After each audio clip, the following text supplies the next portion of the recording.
Kemarin saya habis dari Kota Lama Semarang buat bikin foto yang secara spesifik lebih ke arah tentang foto bangunan, foto heritage, street fotografi nggak banyak.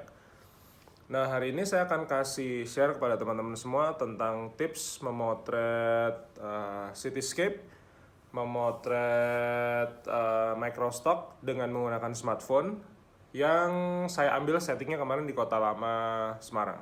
Stay tune!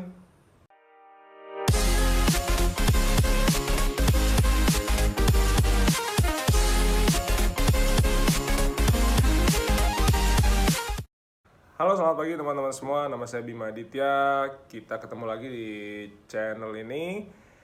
Kemarin kan saya habis dari Semarang tuh. Jadi nengokin teman, dia trader. Trader dari kripto, trader dari saham, terus dia bisnis di forex juga. Itu teman lama dari sejak 2012. Kemudian, tapi sebelumnya saya emang putar-putar ke Kota Lama. Saya bilang sama istri saya, Kota Lama Semarang tuh sekarang cantik loh. Jadi nggak yang kumuh, terus kemudian bau di mana-mana gitu. Sekarang tuh cantik, jadi pedestriannya bagus banget. Nah, karena saya dulu kuliah di arsitektur, jadi yang namanya bangunan-bangunan heritage dan bangunan seperti gereja Belendu itu satu bangunan yang buat saya magnificent. Itu kayak apa ya? Suguhan arsitektural building, salah satu bangunan terbaik di dunia gitu buat versi saya. Makanya setelah 2004 saya kesana sama teman-teman saya. Ini kemarin saya kesana lagi berdua sama Nina. Kita foto-foto, kita ngopi di sana. Jadi terus hari ini saya mau coba sharing kepada teman-teman semua tentang tips ya. Ini tips itu menggunakan handphone motretnya. Jadi teman-teman boleh pakai apapun. Saya kan dulu sudah pernah pakai iPhone 5, saya pernah pakai Samsung A10s, kemudian sekarang yang saya pakai ini adalah iPhone X 64 GB. Nanti kalau teman-teman kepengen cek peralatan handphone seperti handphone apa yang pernah saya pakai, cek link di bawah. Saya pakai iPhone 5 sudah sold, sudah approve di Shutterstock, kemudian sudah terjual. Saya pakai Samsung A10s juga banyak sekali yang foto-foto itu terjual. Kemudian ini pakai iPhone X ini sudah mulai banyak yang approve tapi belum terjual. Cuman menurut saya tuh kalau dari sisi dynamic range-nya, jadi si iPhone ini memang jauh jelas lebih bagus sih. Jadi kualitas fotonya itu jauh lebih bagus daripada saya pakai Samsung A10s. Mungkin kalau Samsungnya yang S berapa gitu mungkin bagus juga ya.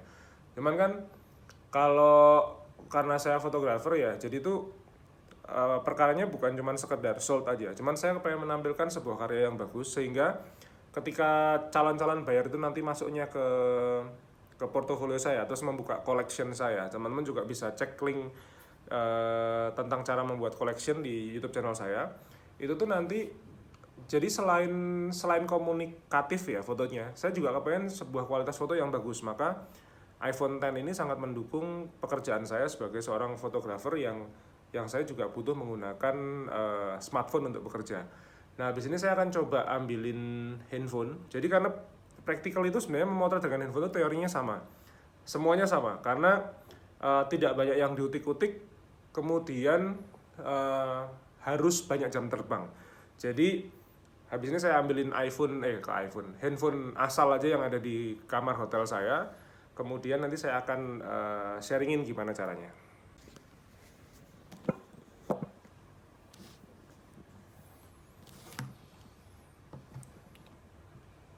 Nah, kalau jadi teman-teman lagi tanya saya sekarang ada di mana? Saya sekarang lagi ada di Pelataran Heritage Borobudur ya. Ini satu hotel yang bagus banget. Saya kemarin dibantu sama agennya teman saya namanya RH Travel. Jadi bayangin ya, yang namanya RH Travel itu dari Medan.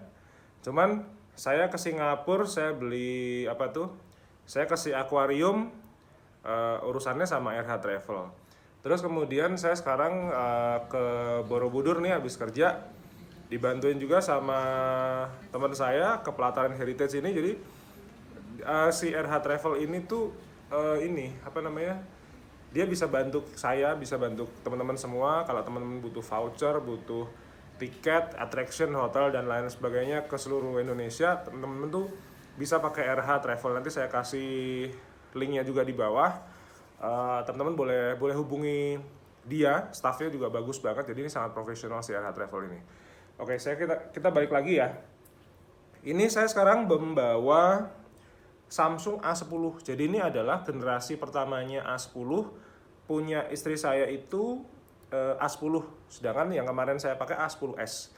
Tapi sebenarnya fitur-fitur dalamnya itu sama. Nah, saya mau tunjukin bahwa sebenarnya handphone murahan seperti ini kalau teman-teman cek di bawah ya, link di bawah itu ya, itu tuh harganya kalau bisa dapat second kayaknya di bawah 1 juta.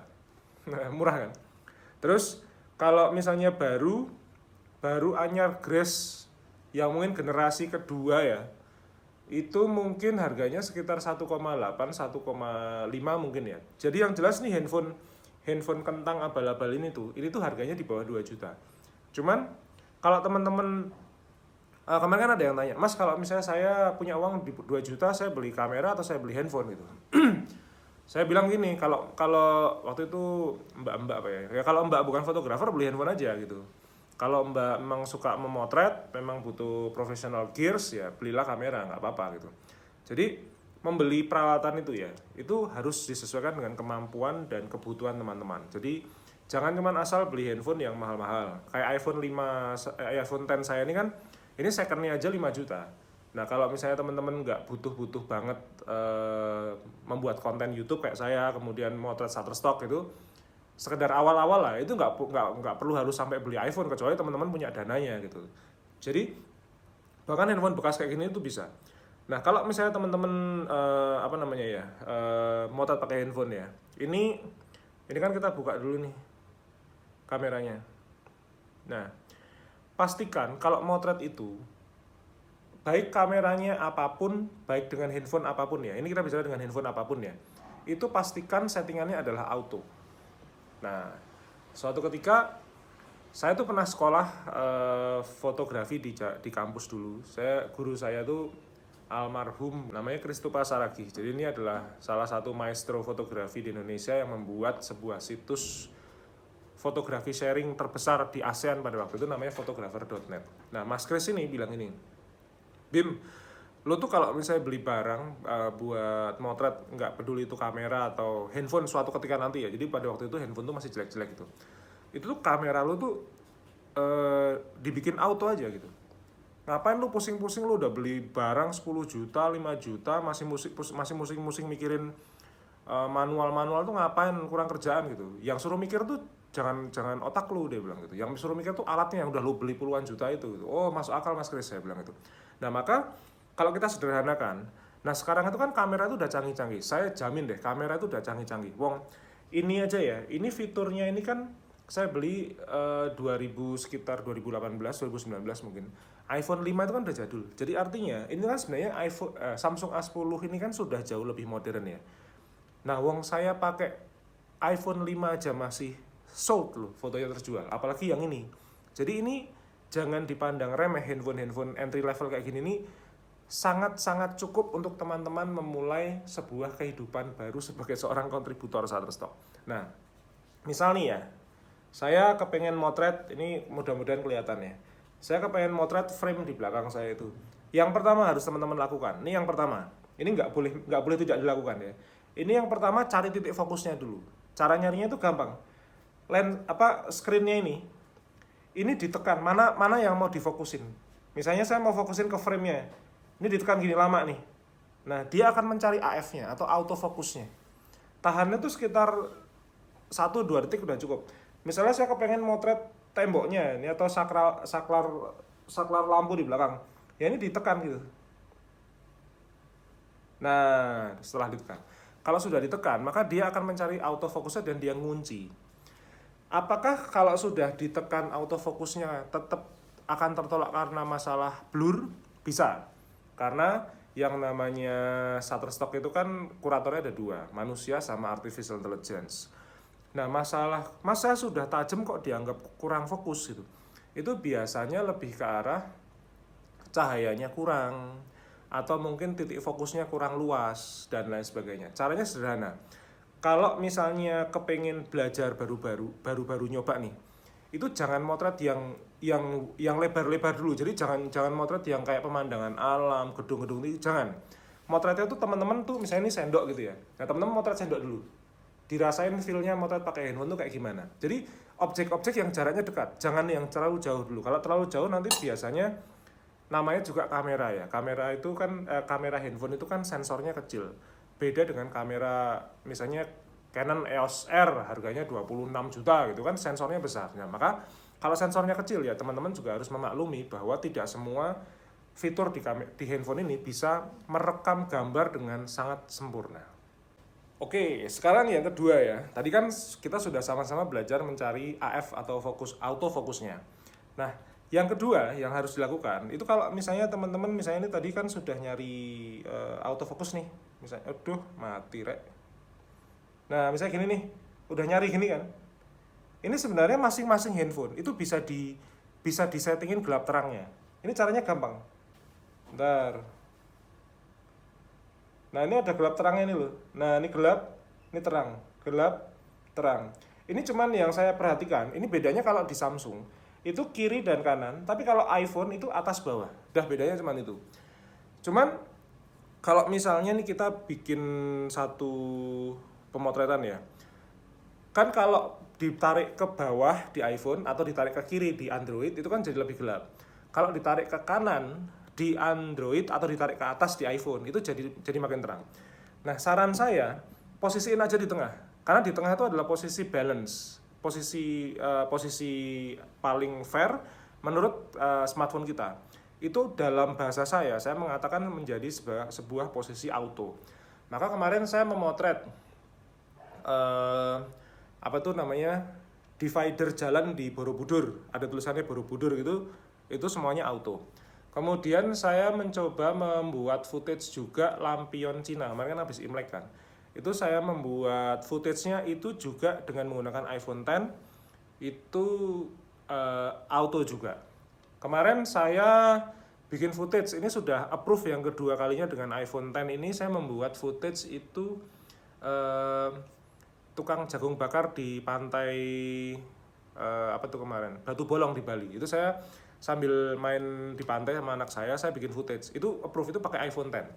Nah, maka apapun yang teman-teman lakukan dengan smartphone itu semuanya pastikan auto aja. Jangan diutik-utik apapun. Kalau teman-teman mau, Mas ini kan ada manual exposure, ada kontras dan lain sebagainya. Kalau teman-teman tujuannya untuk pencitraan, kemudian untuk tujuan non microstock. Jadi itu membuat preset, memang menjadi sebuah street photographer, membuat konten menjadi seorang content creator misalnya. Itu silakan, fotonya mau diacak-acakin nggak masalah. Cuman kalau baru masuk ke dunia microstock, teman-teman sudah mainan kontras, highlight, shadow, kemudian aperture-nya segala macam berapa, itu biasanya nanti begitu submit fotonya udah keren banget, jadi kontrasnya bagus, highlightnya bagus, semua segitiga exposure-nya bagus. Itu begitu disubmit, jebret gitu, pasti ketolak. Karena alasannya noise artifact. Noise artifact itu ya karena sensornya kecil, dia ada noise-nya, ada kotor-kotorannya di bagian fotonya. Kalau di zoom loh ya. Artifact itu berarti teman-teman ngeditnya lebay. Nah, padahal yang namanya Shutterstock atau dunia Microsoft ini tujuannya adalah untuk membuat foto ini bisa digunakan untuk semua kalangan. Maka dari itu foto yang sharp and clean, kuncinya sharp and clean itu adalah yang utama. Maka dari itu pastikan semuanya auto. Jadi apapun yang teman-teman produksi di smartphone ini ya hasilnya ya auto. Jadi dia akan memikir sendiri, dia akan mikir sendiri balance enggaknya. Tinggal saran saya, kalau motret itu jangan di dalam ruangan kayak saya gini nih. Ini motret pakai kamera mirrorless aja kadang-kadang ketolak gitu. Sering ketolak loh ya. Jadi kalau teman-teman mau motret itu outdoor aja. Outdoor pakai cahaya ilahi itu, namanya available light. Jadi cahaya matahari, either dia mataharinya bersinar terang, carilah tritisan di samping-samping yang tertutup bayangan sedikit, atau teman-teman mendung juga malah nggak masalah. Jadi mendung itu adalah sebuah anugerah di mana cahaya itu semuanya rata. Nah kalau kita cuma sekedar mau memotret cahaya mendung itu nggak apa-apa, itu bagus banget, malah justru langit itu kan dome ya, bentuknya kayak dome gitu. Nah mendung itu si awan itu akan menutupi cahaya matahari dengan sempurna. Jadi nanti mukanya di sini malah jadi halus. Kalau kita motret portrait orang ya mukanya malah halus gitu. Motret objek benda apapun tuh justru cahayanya kanan kiri atas bawahnya semuanya pas. Nah maka dari itu auto ditekan screennya ditekan 1-2 detik ditekan, habis itu dicari gelap terangnya. Mungkin tambahin sedikit kurangin sedikit nggak masalah, tapi jangan terlalu ekstrim karena kalau terlalu ekstrim nanti bakal ditolak karena overexposure. Kalau terlalu rendah, terlalu gelap namanya underexposure. Oke, sekarang saya coba sedikit pamerin hasil-hasil foto saya kemarin pada waktu di Semarang Kota Lama ya. Ini masih foto mentah, belum diedit. Saya ngeditnya nanti pakai Lightroom Mobile, gratis juga, teman-teman silahkan download. Kemudian kemarin saya sudah memotret gereja Belendu dari berbagai angle ya. Terus saya memotret juga ruas-ruas jalan yang, jadi kalau di Semarang tuh kanan kirinya tuh ada pedestriannya atau area pejalan kaki. Di tengahnya ada untuk kendaraan, cuman ini area ini sangat lengang, itu saya foto juga. Kemudian ada stop kontak outdoor saya foto, kemudian fasad-fasad kafe itu saya foto, kemudian bikin footage. Nah kemarin juga udah bikin footage. Ini adalah foto-foto dan video footage mentah yang belum diedit. Nanti habis ini saya prosesnya edit dulu. Kalau sudah editnya harus sangat natural ya. Saya punya preset kesukaan saya sih. Itu saya biasa pakai itu karena sudah saya set senatural mungkin. Kemudian tinggal submit ke Shutterstock, udah selesai. Nah, teorinya sederhana. Maka dari itu buat teman-teman yang kepengen cek semua gear saya dari awal sampai akhir, dari mulai smartphone saya dulu pakai apa, kemudian sekarang pakai apa, terus mirrorless pakai apa, semua ada di link di bawah. Kemudian teman-teman yang mau belajar dunia microstock buat yang awam, itu teman-teman bisa download ebook saya jualan foto dengan Shutterstock dan Shutterstock. Jadi kalau yang jualan foto dengan Shutterstock itu basic. Basic itu saya nggak banyak bahas technical, cuman lebih ke arah mindset. Nanti jadinya kayak gimana, kemudian bagusnya kayak gimana, semua saya sharing di situ. Nah kalau yang Shutterstock ini kalau teman-teman sudah intinya teman-teman sudah gabung, sudah motret, submit, nggak approve. Nah ini ebook si Shutterstock itu lebih cocok. Nah mudah-mudahan video kali bermanfaat. Jadi tetap memotret walaupun teman-teman belum punya kamera, pakai smartphone aja apa yang ada. Yang jelas teman-teman bisa browse Shutterstock foto atau footage requirements di websitenya langsung, teman-teman akan cek. Nah mayoritas handphone zaman sekarang itu insya Allah sudah mumpuni, sudah memadai untuk kita berkarya di dunia microstock. Jadi sekali lagi terima kasih sudah mencoba, teman-teman sudah mencoba berburu dolar bareng-bareng saya. Mudah-mudahan teman-teman tetap semangat dan lebih sering approve, lebih sering sold, sehingga jadi tambahan rezeki buat teman-teman sekeluarga semua di rumah. Saya Bima Aditya, sampai ketemu di video berikutnya bisa bagi jam 5. Stay tune guys.